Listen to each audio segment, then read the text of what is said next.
Bonjour tout le monde, je m'appelle Choi Chang-woo, professeur de coréen à l'ISMAC. Aujourd'hui, je voudrais vous parler des particules dans des phrases coréennes.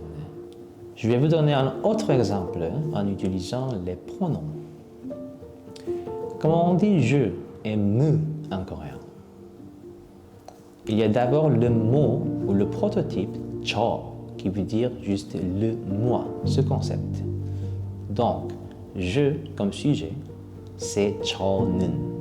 Et me comme complément d'objet direct, c'est 저를. Comme vous voyez ici, ce mot ou prototype 저 ne change pas. Mais on peut ajouter les particules juste après ça, selon sa fonction dans des phrases. Par exemple, on dit 저는 고양이를 좋아해요 pour dire j'aime les chats. Mais pour dire les chats même, on dit 고양이는 저를 좋아해요. Ici, 저는, c'est-à-dire 저 plus la particule du sujet 는 et le sujet qui veut dire je. Mais 저를, c'est-à-dire 저 plus la particule de COD 를 et l'objet direct qui veut dire me.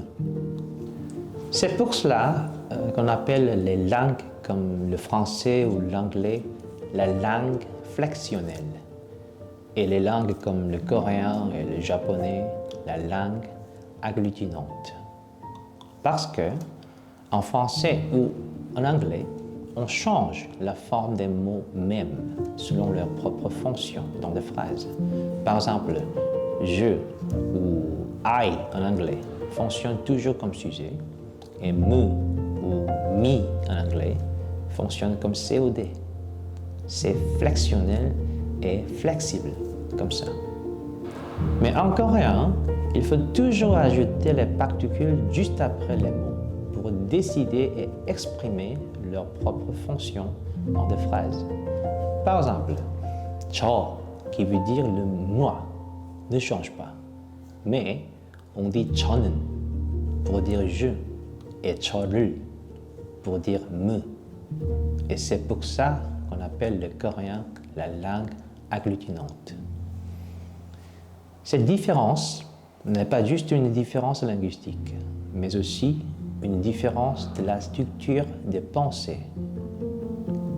Et c'est pour cela que comprendre les langues veut dire souvent, ou plutôt presque toujours, comprendre le mode ou la manière de penser que les langues influencent et même inventent. Merci beaucoup. 감사합니다. Prenez bien soin de vous. 항상 건강하세요. À bientôt, à la prochaine vidéo.